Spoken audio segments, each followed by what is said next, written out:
The mission of Gordon College is anchored in the belief that young people can change the world. Our speaker this morning has not only modeled this, she continues to support student leaders committed to compassion and to justice. At the age of 23, Ling was considered a criminal in her homeland of China for her role in the 1989 pro-democracy student movement in Tiananmen Square. Today, she is the founding president and chief operating officer of Jenzabar, an educational software company serving more than 700 campuses around the globe and serving Gordon College. Ling has been instrumental in leading the Jenzabar Foundation, which supports the humanitarian efforts of student leaders worldwide and here at Gordon. She most recently founded All Girls Allowed, a nonprofit organization dedicating to revealing the injustice of China's one-child policy. Ling earned her master's degree from Harvard Business School and from Princeton University. She has a BA from Beijing University, and prior to founding Jenzabar, as a co-founder, she worked as a consultant at Bain & Company, one of the top business strategy consulting firms in the world. She has also been nominated twice for the Nobel Peace Prize, and Ling is married to Bob McGinn, who is a friend of Gordon College and co-founded Jenzabar with her. In recognition of her ongoing commitment to global justice and her Christian faith, it is our honor to welcome Ling as Gordon's 2011 commencement speaker.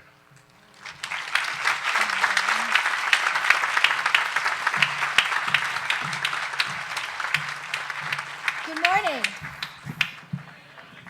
Thank you so much for inviting me to be here to join and celebrate your very special day. Because I'm short, I'm going to try to move around so you can see me a little bit better. I'm so honored. Thank you, Dr. Cofounder, right? Sorry. And for being such a wonderful leader, and also for being a personal friend to my husband and I, to witness to us about Jesus Christ. I, grown up in China 45 years ago, was born in China 45 years ago, did not know Jesus. We were not allowed to know God nor Jesus. If people were found with a copy of Bible during the Cultural Revolution time, they would be put to death. So I learned Jesus in college in 1984. One of our graduate students was biking around the countryside, and he stumbled into a village and realized all these villagers were secretly worshiping God. They prayed for somebody can read to speak to them about what is in the Bible. And here this graduate student out of nowhere was biking across that village, and they brought him into that little shack.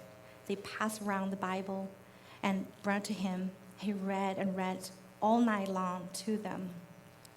And that's the first time I heard what God was all about. And I was very attracted to that message. And it was that message led me to Tiananmen Square. I eventually had to confront the massacre. So looking back where I am in life right now, there are 3 key things I know, and I want to share with you. That is, God gave life purpose. And then later on I learned God is our purpose.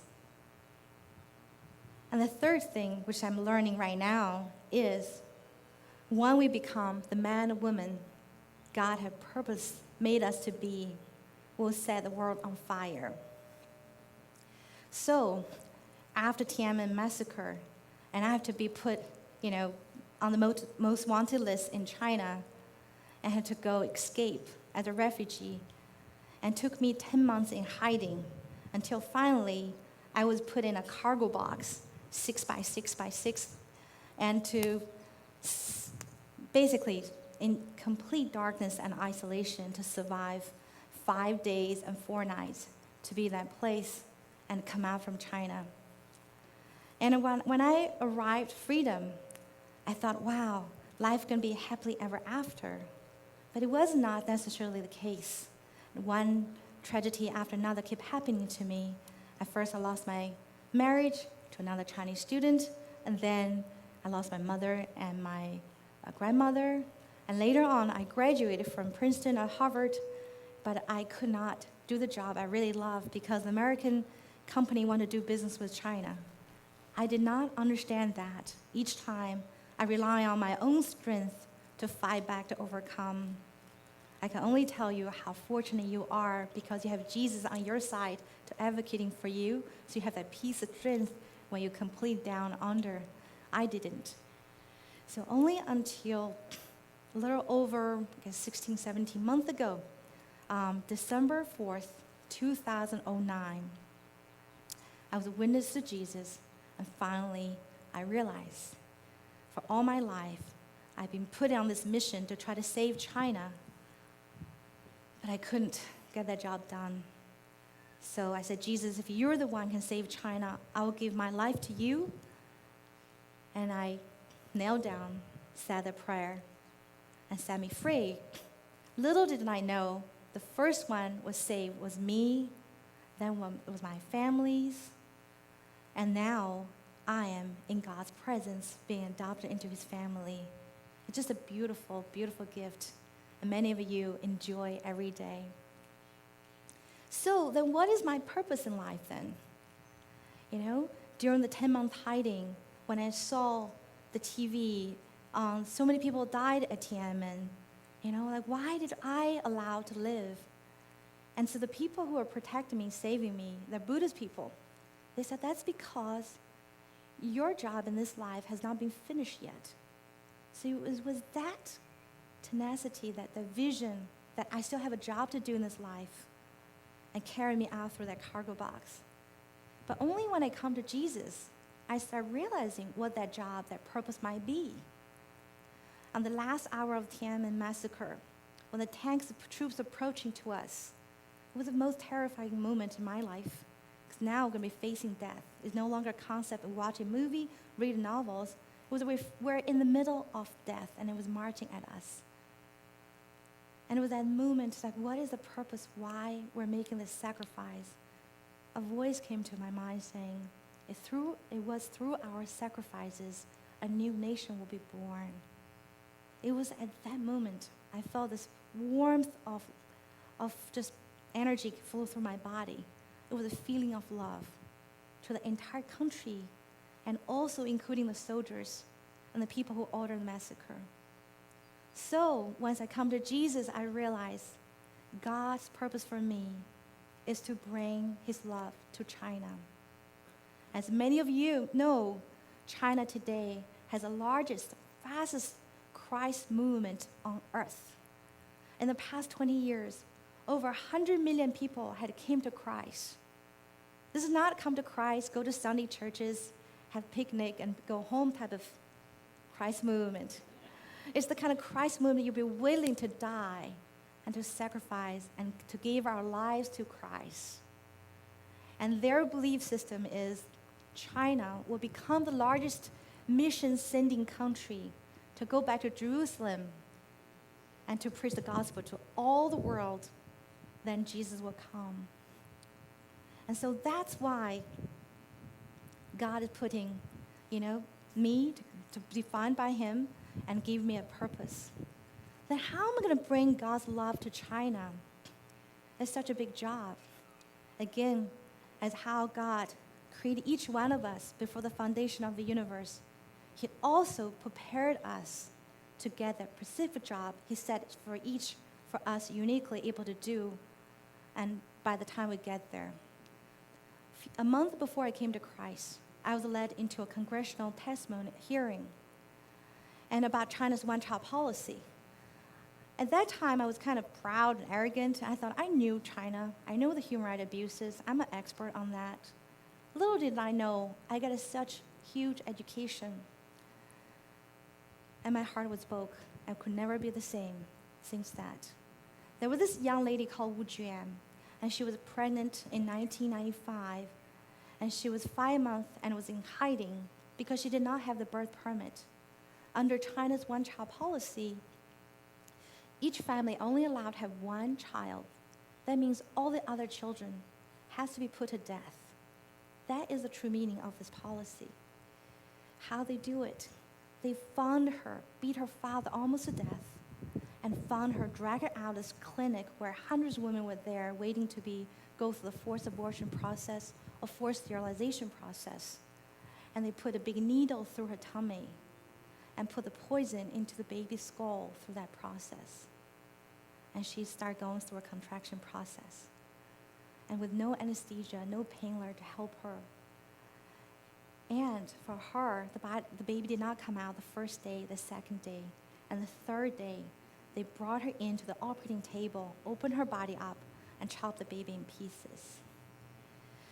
When I heard about that story, I just could not. And the entire room was filled with crying, tears, and silence. I was so overwhelmed. In my past 20 years, trying to overcome my own trauma from Tiananmen, what I didn't realize was every single hour there was a Tiananmen massacre taking place in China. And the victims are the most vulnerable are the children and the mothers. And so in the past 30 years of one-child policy, China has killed over 400 million babies.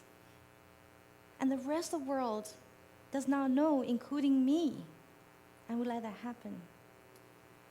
And that was what really brought me down to my knees, say, Jesus, I cannot save China. This is too big evil. I cannot do anything. If you can, you come. But when he saved me, he said, yes, I have overcome the world, but I'm sending you to do my work. And through me, and this time, China will become a Christ nation. That's the reason why All Girls Aloud was funded, is to end China's brutal one-child policy and to restore life and value and dignity to the mothers and the girls. This is a job no ordinary people would ever even think or imagine they were able to do. But the most beautiful things in my past less than 10 months to walk with the Lord in this way, he had blessed me, my young team, with the most powerful presence every single day. That is, we got experiencing him. And we have hope, and we have the joy, and that this massive crime will be brought to an end one day, and that day will not be too far into the future. And through that experience, and China will be brought into a Christ nation, and China will be brought into a nation that can help preach the gospel to all the world. And so that's how God does it. He gave each one of us a purpose in life, and that our purpose is to serve God. And once I read Moses, when I realized when Moses and I tried to take justice into our own hand, we cannot succeed. But we were called by God through the burning bushes, through All Girls Aloud. God will set the world on fire through us. So that's my message and my lesson. Some are mistakes, some gains through Christ that I'm sharing with you. And each of you, God had prepared a beautiful purpose for you to serve him. When you allow yourself to become that man and woman God had created you uniquely to be, which he had prepared you to become, you will set the world on fire. Congratulations.